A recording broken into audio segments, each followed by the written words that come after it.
And welcome back to tonight's Conversations with Great Minds. I'm talking about far-right militia groups with Devin Burkhart, John Amato, and Daryl Johnson. John, back in the late 90s, I have a friend I grew up with in Michigan who's in the Michigan militia movement, and we'd reestablished communication after a number of years. I saw him when I was back in Lansing for a family reunion, and in fact, my brother and I met him on a shooting range, and he said, "You got to read this book, The Turner Diaries," and he was just totally into this thing. So I bought a copy of The Turner Diaries and I read it, and it's a novel, as I'm sure you all know, but it was a revelation for me in the 20 years ago. It's a novel about how this white guy, or this group of white guys, are just like totally fed up, sort of like in Atlas Shrugged, with John Galt, totally fed up. Only in their case, it was, not just with the unions, it was with the people of color and Jews, and as I recall, even Catholics, and they basically took on the government and started out by blowing up a federal building, as I recall. I mean, it's been 20 years since I read the book, but I believe that they blew up a federal building. The federal government overreacted by taking away everybody's guns. They reacted by starting basically a second American Revolution. And in the end, the only people left standing were the good white Protestant Christians. To what extent, now Tim McVeigh, after Tim McVeigh did his bombing, I started noticing references in the media to the Turner Diaries, and I was thinking, holy cow. To what extent is this mythology, or this, is there an underlying storyline here that's much like the libertarians draw out of Ayn Rand and Atlas Shrugged, that these guys are drawing out of the Turner Diaries? Is it really that significant or not? Well, it absolutely is. I mean, you hear it constantly. Glenn Beck promotes a lot of the craziness. I mean, how often have we heard, Obama wants to take away our guns? I mean, just today, the NRA was having speeches all day, and there's their leader, right, Platt, talking about how they want to confiscate our guns and have gun registries, and that they want to put people in FEMA concentration camps. It's literally, it's percolating, but it's so much out there now. Since the start of the Tea Party, the Republicans were so afraid of Barack Obama that, the fringes were always there, but they would ignore them. And, I mean, this is what Dave and I wrote in our book, but because they were so afraid of the power that at that time that President Obama had, how he connected to people, that they just opened the floodgates to all these real right-wing fringe extremists. And now it's becoming, Republicans can try, but they're doing everything they can to distance themselves from it, and they can't.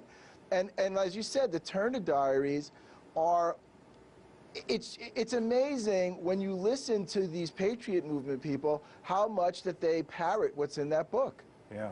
And by the way, if I got any of it wrong, please correct me, because I haven't gone back and read the book or the Cliff Notes version in 20 years. Some interesting things to point out. Daryl, your thoughts on this? About that book, yeah. Okay, and it is a blueprint for terrorism. It's a blueprint for armed revolution, to overthrow the government, to collapse society. Of the United States. Yes. What's interesting is that book was written by a university professor, or former university professor, by the name of William Pierce, who led one of the largest neo-Nazi organizations in the United States that had over 1,000 members just not too long ago. And he, with his advanced education, knowing the audience of that book, purposely tailored the wording so that the common man could understand and go forth and do what's said in that book. Well, one of the things that most astounded me in reading it, but I again, reading Atlas Shrugged, rereading a piece of Atlas Shrugged, a couple of years ago, just how bad the writing was. I mean, it was like high school. Yep, and like I said, he did that deliberately. Because in the 70s he wrote that? Yeah, I believe so. Yeah. But more recently, we talk about Tim McVeigh referring to the Turner Diaries.